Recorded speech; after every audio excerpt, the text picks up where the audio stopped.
A descrição dos versículos 9 a 17 mostra aquilo que na época era chamado de aliança de corte.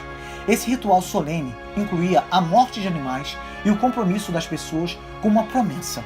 As pessoas que estavam realizando a aliança sacrificavam vários animais e dividiam as carcaças, colocando uma metade de frente para a outra no chão.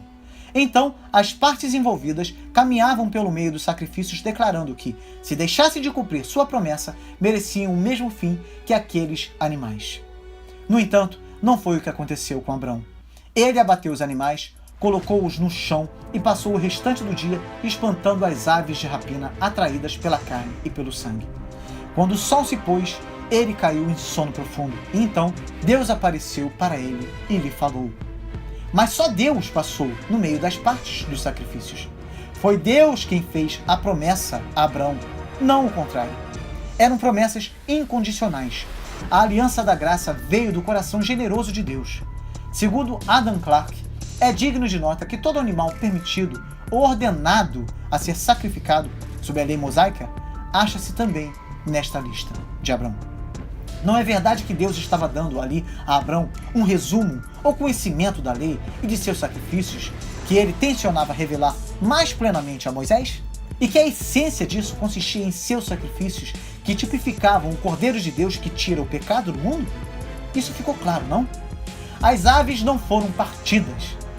Devido ao seu pequeno tamanho, os dois pássaros foram considerados como uma unidade e separados pelo espaço, e não pela faca, ao serem colocados opostos um ao outro.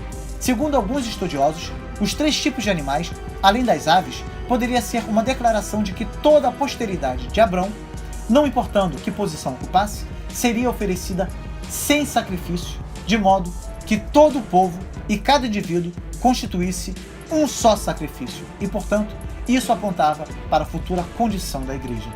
Contudo, o real motivo para a realização desse ato parece ter sido o seguinte: que o Senhor de fato admoestaria a posteridade de Abrão. Não apenas que ela se assemelharia a uma simples carcaça, mas sim a uma carcaça dilacerada e dissecada. Pois a servidão com que foram oprimidos por algum tempo foi mais tolerável do que a simples morte. Contudo, visto que o sacrifício é oferecido a Deus, a própria morte é imediatamente transformada em nova vida.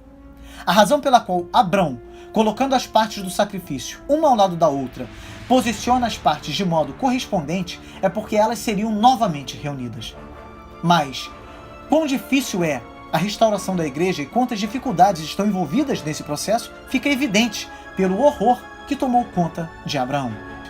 Vemos, pois, que duas coisas foram ilustradas, a saber, a dura servidão com a qual os filhos de Abrão iriam sofrer quase a dilaceração e destruição, e depois sua redenção, que seria o magistral penhor da adoção divina.